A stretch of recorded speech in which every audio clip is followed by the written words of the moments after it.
바울은 복음을 전하다가 유대인들의 모함으로 로마 감옥에까지 갇히게 되었습니다.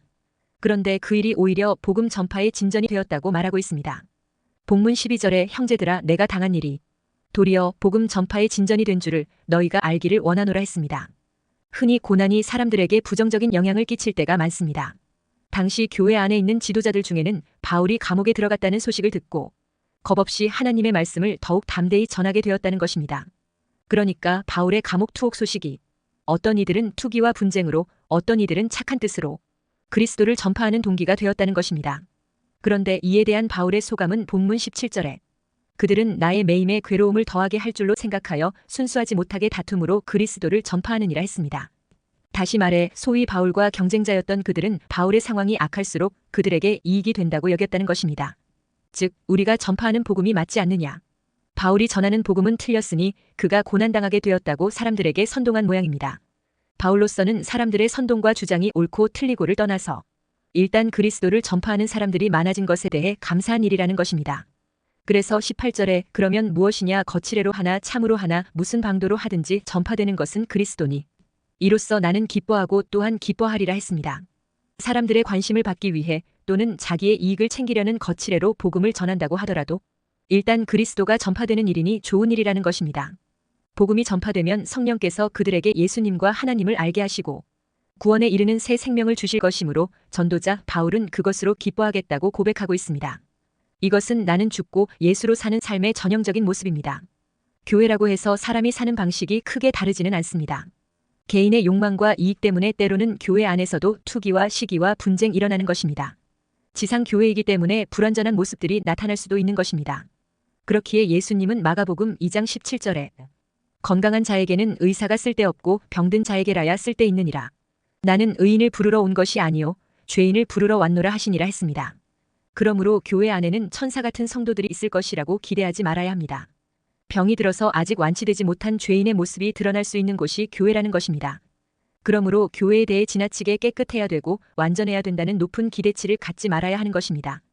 멀리 갈 것도 없이 우선 자신의 마음을 잘 살펴보면 금방 이해가 될 일입니다. 내 안에도 얼마나 많은 판단하는 마음과 당을 짓는 마음이 존재하는지 모릅니다. 그러니 이런저런 이유로 투기와 시기와 분쟁이 내 안에서도 나올 수 있는 일인 것입니다. 그래서 바울은 교회 안에서 우리에게 실망을 주는 일들에 대해서 지나치게 낙심하거나 하지 않고 긍정적인 면을 찾아서 보고 오히려 하나님께 감사하고 있습니다. 본문 21절에 나의 간절한 기대와 소망을 따라 아무 일에든지 부끄러워하지 아니하고 지금도 전과 같이 온전히 담대하여 살든지 죽든지 내 몸에서 그리스도가 존귀하게 되게 하려 하나니 이는 내게 사는 것이 그리스도니 죽는 것도 유익함이라 했습니다. 그래서 바울은 자신이 감옥에 갇힌 것을 놓고 사람들이 이런저런 말을 하며 판단하는 것에 대해 혼란스럽게 여기지 말고 오직 복음을 기준을 삼아 이해하라고 말했습니다.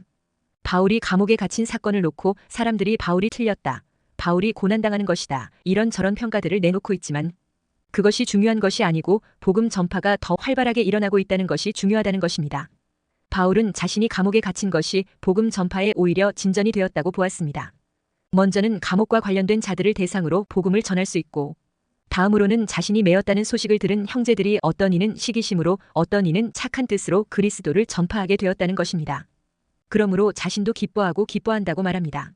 사도 바울도 로마에 가서 거리에서 복음을 전할 것을 꿈꾸었을 것입니다. 그래서 복음 전했을 때 하나님의 기사와 이적이 따라오고 베드로처럼 많은 사람들에게 한꺼번에 회개하는 역사가 일어나기를 바랐을 것입니다.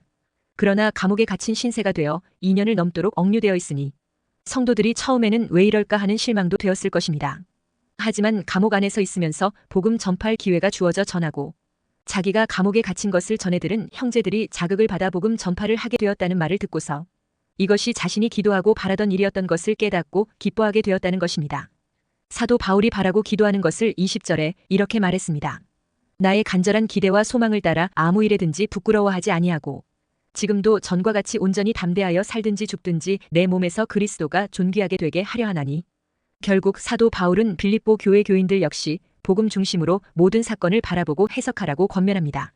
만일 이런 기준을 갖고 보지 않으면 바울을 신뢰하던 자들은 낙심할 수도 있는 일이었습니다.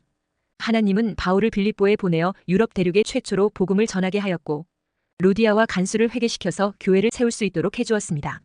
에베소서 2장 20절에 너희는 사도들과 선지자들의 터 위에 세우심을 입은 자라 했습니다.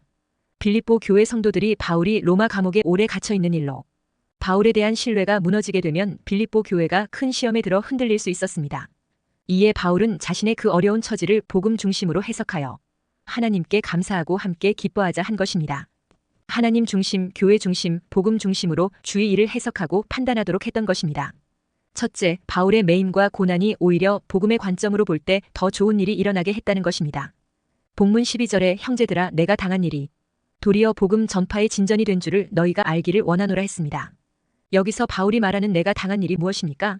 그것은 바울이 로마의 감옥에 갇혀 있는 것을 말합니다. 바울은 지금 아무런 죄도 없이 로마의 감옥에서 갇혀 고통을 당하고 있습니다. 2명의 간수들이 함께 24시간 바울을 감시하고 있었습니다. 보통 사람이 이런 상황에 처하면 대부분은 절망할 것입니다. 심하면 하나님을 원망할지도 모릅니다. 그러나 바울은 자신이 감옥에 갇혀 있다고 절망하지 않았습니다.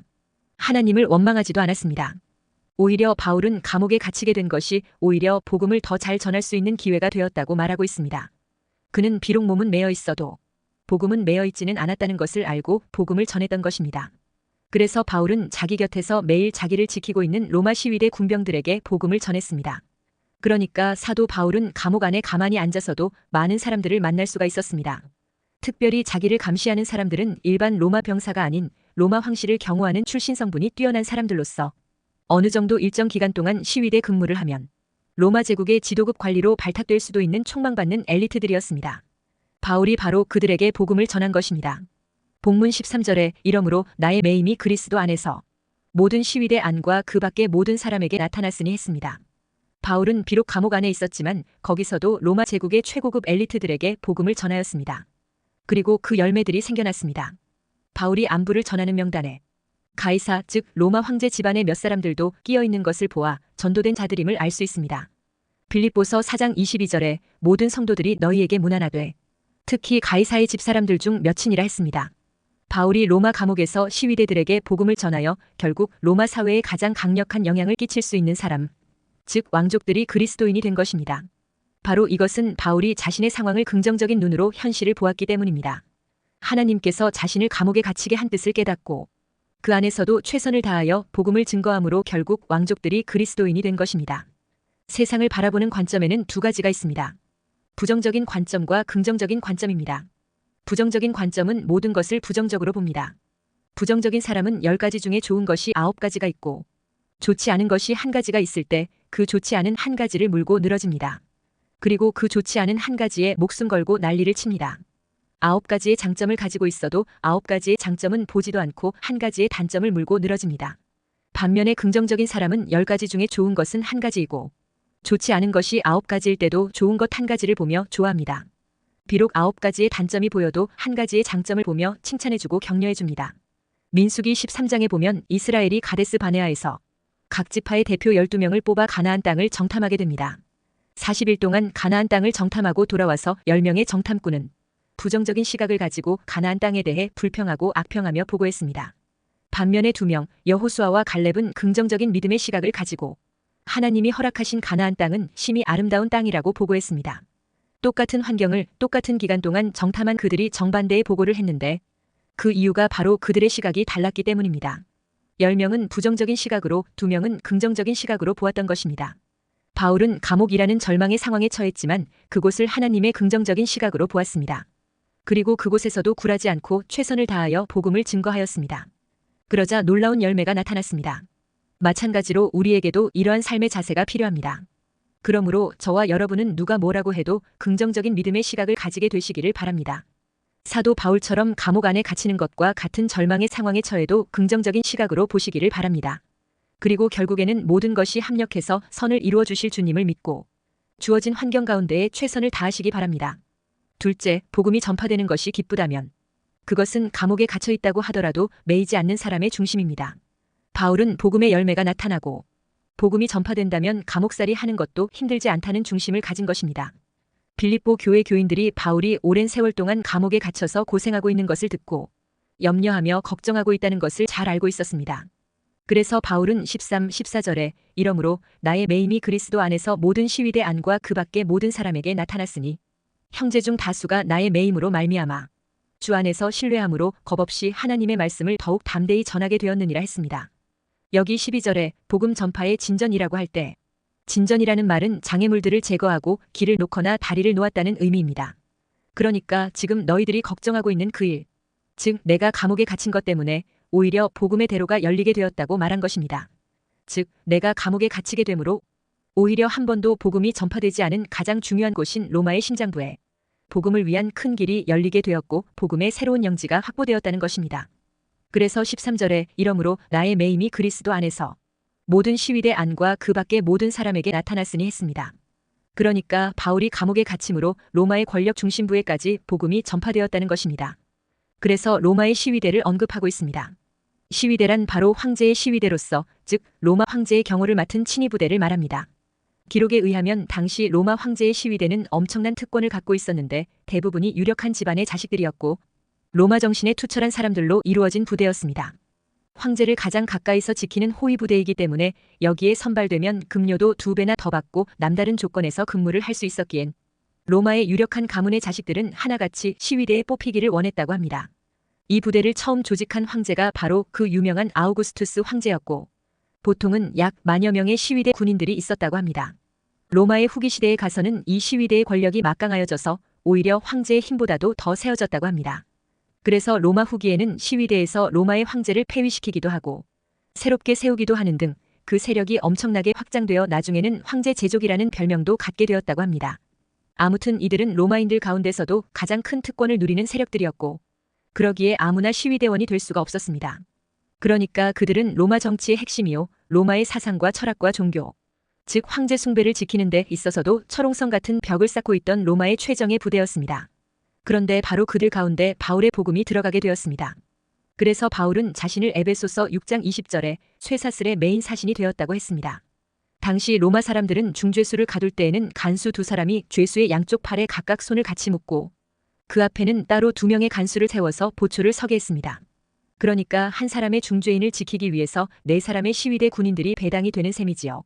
그리고 보초는 6시간씩 하루에 4번을 교대로 하였기 때문에 최소한 바울의 곁에는 하루에 16명의 시위대 군인들이 그를 지키고 있었다는 말이 됩니다.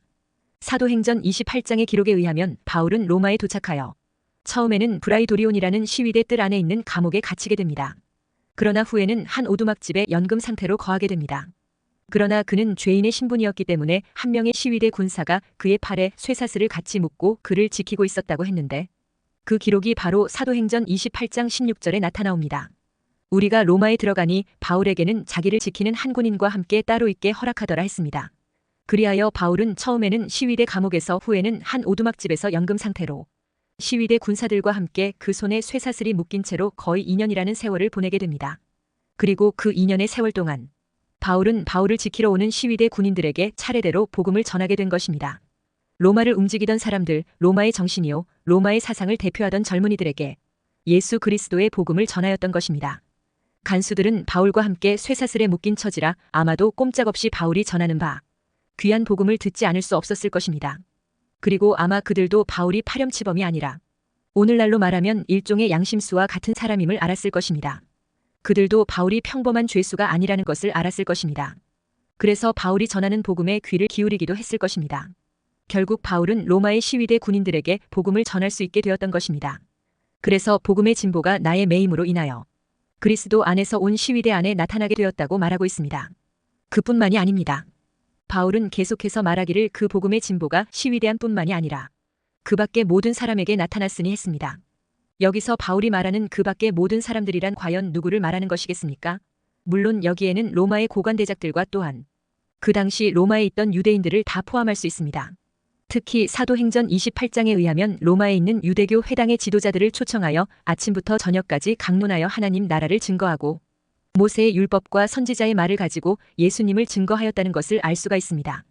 또한 그 밖의 모든 사람 중에는 로마의 고관대작들도 포함되었을 것으로 추정됩니다. 왜냐하니까 바울은 쇠사슬에 묶인 상태에서 2년이라는 세월을 보내면서 동시에 로마의 법정에서 재판을 받았기 때문입니다. 그 당시에 로마가 인류에게 남긴 3대 유물 가운데 하나가 로마 법전일 정도로 법 행정이 아주 발달하여 있었습니다. 그러므로 로마의 원로원은 바울을 재판하기 위하여 새로이 등장한 신흥 종교인 기독교를 연구하지 않을 수 없었고 또한 바울과 그가 전하는 예수 그리스도에 대해서 조사를 하지 않을 수가 없었습니다. 이때 바울은 자신의 모든 지식과 체험을 다해 로마의 법정에서 생명을 걸고 그리스도를 변론하고 증거하였을 것입니다. 바울은 자기 목숨보다 복음 증거하는 것을 더 귀하게 여겼기 때문입니다. 사도행전 20장 24절에 내가 달려갈 길과 주 예수께 받은 사명, 하나님의 은혜의 복음을 증언하는 일을 마치려 하면은 나의 생명조차 조금도 귀한 것으로 여기지 아니하노라 했습니다. 이렇게 담대히 복음을 증거한 결과 복음이 온 시위대 안과 로마의 고관 대작들에게까지 전파되어졌습니다. 다시 말해서 로마의 가장 심장부에서 그리스도의 복음이 바울을 통해서 담대하게 전파되어지고 그 결과 많은 사람들이 예수 그리스도에게로 돌아오게 되는 역사가 일어나게 된 것입니다. 전설에 의하면 그때 로마의 법정에서 재판받는 바울의 비범한 모습을 눈여겨본 많은 귀족들이 로마의 감옥에 또는 바울이 후에 거처하고 있던 오두막집을 찾아왔다고 합니다. 셋째, 바울에게 있어 일생의 간절한 소망은 내 몸에서 그리스도가 존귀하게 되는 것이요, 그리스도를 위해 살고 그리스도를 위해 죽는 것이었습니다. 20절에 나의 간절한 기대와 소망을 따라 아무 일에든지 부끄러워하지 아니하고 지금도 전과 같이 온전히 담대하여 살든지 죽든지 내 몸에서 그리스도가 존귀하게 되게 하려 하나니 했습니다. 심지어 21절에 이는 내게 사는 것이 그리스도니 죽는 것도 유익함이라 했습니다. 바울의 모든 삶의 중심이 그리스도였습니다. 그러므로 우리가 고난을 이기려면 항상 그리스도 중심으로 살아야 합니다. 그래서 바울은 자신이 투옥되고 배척되는 것과 같은 외적인 환경에 관심을 가지지 않았습니다.